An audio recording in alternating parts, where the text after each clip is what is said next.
भारत का ऑपरेशन सिंदूर अभी भी जारी है। 7 मई को पूरी दुनिया ने देखा कि किस तरह भारत ने पाकिस्तान के 9 आतंकी अड्डों को तबाह कर दिया, करीब 100 आतंकियों को ढेर कर दिया। इनमें खूंखार आतंकी मसूद अजहर के परिवार वाले और उसके गुर्गे भी मारे गए।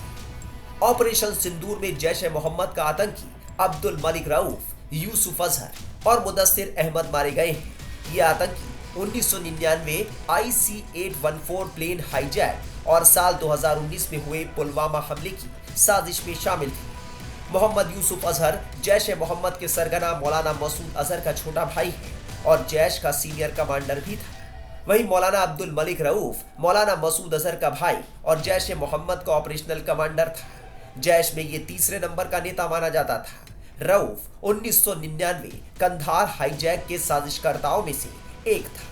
इसके अलावा साल 2001 में भारतीय संसद पर हमला, साल 2016 पठानकोट एयरबेस पर हमले में भी वो शामिल था।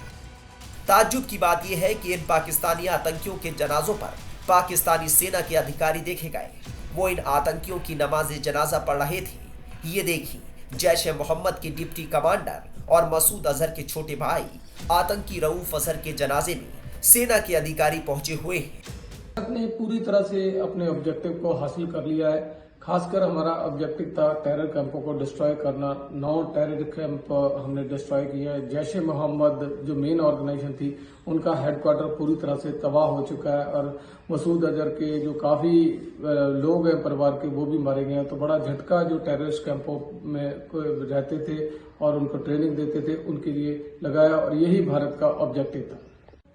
हालांकि बॉर्डर पे शांति है पिछले 12 घंटों में, पर पाकिस्तान को कभी भी हम ट्रस्ट नहीं कर सकते। भरोसे जो नहीं है, उनके वादे बेकार के वादे होते हैं, कभी भी वो अपना वादा तोड़ सकते हैं। तो इसलिए हमने जो हमारा ऑपरेशन सिंदूर है उसे कॉल ऑफ नहीं किया है, ताकि अलर्टनेस जो हमारी है उसी तरह बनी रहे। अगर पाकिस्तान कोई हिमाकत करता है तो हम उसका जवाब इमीडिएटली उसको उसी की भाषा में दे सकें।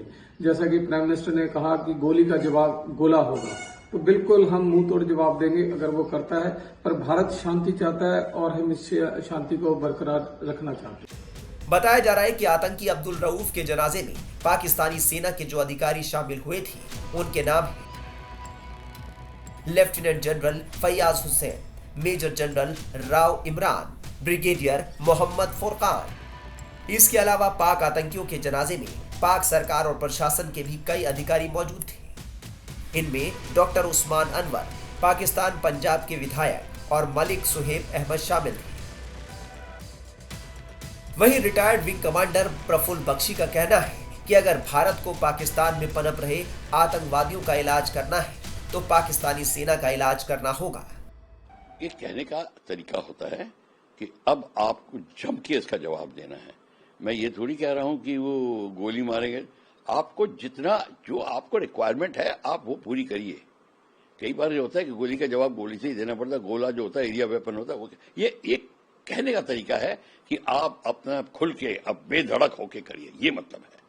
तो गोली का जवाब गोले से ये वेपन को कंपेयर करने वाला नहीं है। इसमें इसका यही मतलब है कि आप पूरी की पूरी जान लगा, जैसे आप चाहते हैं, जो आप जिस तरीके से चाहते हैं अपना वेपन का इस्तेमाल करिए। और वेपन का इस्तेमाल करना ये कमांडर पे डिपेंड करता है। कमांडर का होता है वो कौन सा वेपन कहां लगेगा, वो उसको कोई डिक्टेट नहीं कर सकता। एक बार मेरे को कह दिया आप अटैक करिए, अब मैं उसके ऊपर रॉकेट लॉन्चर करूं या उसके ऊपर मैं पिनाका लगाऊं, MBRL लगाऊं, या उसके ऊपर मैं आर्टिलरी से फायर करूं या अटैक हेलीकॉप्टर मेरे पास है, उसकी जरूरत है, तो फिर मेरे को डिक्टेट नहीं किया जा सकता। ये भी देखिए दुनिया के वाले पाकिस्तान को क्या कह रहे हैं। उसके साथ हैं चाइना, साथ टर्की, साथ बांग्लादेश, साथ IMF, साथ IMF को चलाने वाला अमेरिका में उसको लोन दिला दिया 1.9 बिलियन। अब आप बताइए पाकिस्तान की स्थिति क्या है? क्या वो डरेगा?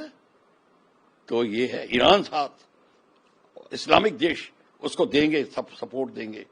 आपने ठीक है उसके कुछ बेसिस हमने डिस्ट्रॉय कर दिए, ठीक है।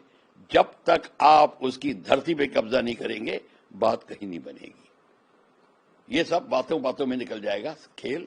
जब तक आप POK में कब्जा नहीं करेंगे, या आप 100-200 गज ही कब्जा करिए। आप देखिए آپ کا نیگوشیٹنگ ٹیبل پہ استھتی بدل جائے گی. یہ بڑا ضروری ہے. آپ کو لگتا ہے سر اس بار موقع تھا بھارت کے پاس؟ دیکھو ایسا ہے, میں بیٹل فیلڈ میں نہیں ہوں, ٹیکٹیکل بیٹل ایریا پتا نہیں, میں ڈرائنگ روم میں بیٹھا ہوں, آپ لوگوں سے ان پٹ لے کے بات کر رہا ہوں, تو میرا اس پہ ٹپڑی کرنا ٹھیک نہیں ہوگا. پر اگر میں کمانڈر ہوتا تو میرا بھرسک پریتن ہوتا کہ میں جتنی میکسیمم لینڈ ابھی لے سکوں اور لے لوں. وہ ہم کہہ چکے ہیں ہمارا ہے. میں پاکستان کی بات نہیں کر رہا, میں پی او کے کی بات کر رہا ہوں, جو ہمارا ہے, جس کو ہم کہہ چکے ہیں. اس میں میں اٹیمپٹ کرتا. آپ 9-10 کیا 20-25 بیس کر دیجئے, ٹیررسٹ پیدا ہوتے ہیں وہاں پہ. ٹیررسٹ نہیں ہے پرابلم ہے ٹیررسٹ کا باپ جو ہے پاکستان آرمی. وہ بدا کر رہی ہے. پاکستان آرمی کیوں ٹیررسٹ پیدا کر رہی ہے یہ سمجھ جائیے. پاکستان آرمی کنونشنل وار نہیں آپ سے کرنا چاہتی. بیسٹ ہے 1000 کٹ سے آپ کو خونا خون کریں. وہ ٹیررسٹ ہیں, ٹیررسٹ کو پال رہے ہیں. بڑی فائدہ پاکستان کو یہ ہے کہ آپ کا جو سلیپر سیل اور جو سپورٹنگ سیل جس کو اوور گراؤنڈ ورکرز کہتے ہیں اور جو کہتے ہیں جو پاکستان کو سپورٹ کر رہے ہیں وہ بڑے سارے ہیں. کشمیر سے لے کے کنیا کماری تک ہر ایک ڈسٹرکٹ میں ہیں. یہ ہماری جو نیریٹو ہے نا پولیٹیکل, اس کو کہنے میں تھوڑا شرم آتی ہے. یہ بات ہے سچی. جب پاکستان کی آرمی کو پتا وہ بیٹھے ہمارے کیا کہتے ہیں دماد, وہ ہمارے کو ویلکم کریں گے تو وہ تو بھاگے. وہ تو اس گیم کو ختم نہیں ہونے دے گی پاکستان آرمی. تو پاکستان آرمی کیوں سत्ता میں بیٹھنا, اور سत्ता میں بیٹھے گی تبھی. اور کیوں بیٹھنا چاہتی ہے؟ 85% آف پاکستان کی جو تجارت ہے وہ آرمی کے ہاتھ سے نکلتی ہے, اس کی ایسوسیشن سے.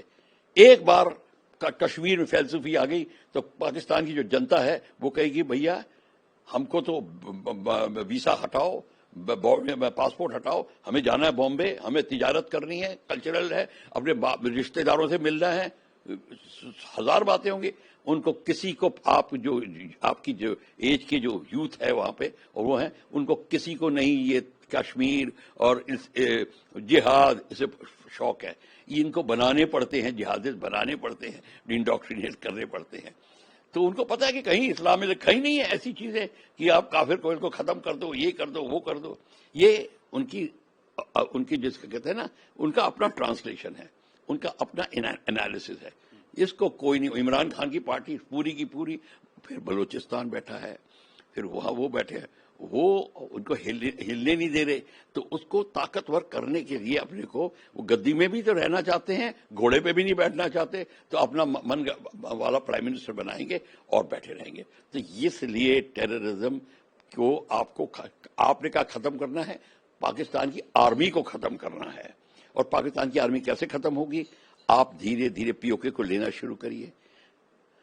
پھر پاکستان کی آرمی چپ نہیں بیٹھے گی, پھر آئے گی کنفرنٹیشن پہ.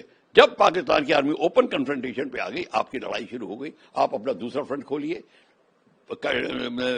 جب بلاکیٹ کریے کراچی کو, سندھ میں پینیٹریٹ کریے ساؤتھ ویسٹرن کمانڈ سے, پھر بات بنے گی. ابھی اور آپ یہ نہ سوچو کہ ہم یہ ٹینس میچ کھیلیں گے across the border in Kashmir, یہ ہوتا رہے گا backhand shot and this shot and that shot, وہ نہیں کچھ وہ بات بڑھ جائے گی. پر ابھی فی الحال آپ کا ایم ہے, آپ نے ٹھیک کہا, ٹیررسٹ کا باپ ہے آرمی, اس کو دبا کے رکھنا ہے. ملا ایلیمنٹ اپنے آپ کمزور پڑ جائے گا. جب پاکستان کی آرمی سत्ता سے ہٹے گی پھر ملا ایلیمنٹ کمزور پڑے گا. پھر وہ ٹیررسٹ کو سپورٹ کرنے کا سسٹم نہیں رہے گا. آرمی نہیں سپورٹ کرے گی. آرمی تو سپورٹ کر رہی ہے, وہی تو لانچ کر رہی ہے, وہ نہیں کر پائے گی. مسعود اظہر کے کنبے کا خاتمہ کر بھارت نے کندھار کانڈ کا بدلہ لے لیا ہے. بتا دیں کہ بھارت نے طے کیا ہے کہ دیش میں ہونے والا ہر آتنکی حملہ ایکٹ آف وار یعنی یدھ کا کارن یا یدھ کی شروعات مانا جائے گا. میڈیا رپورٹس کے مطابق کسی آتنکی حملے کو یدھ کا کارن مان کر اس کا جواب بھی اسی انداز میں دیا جائے گا.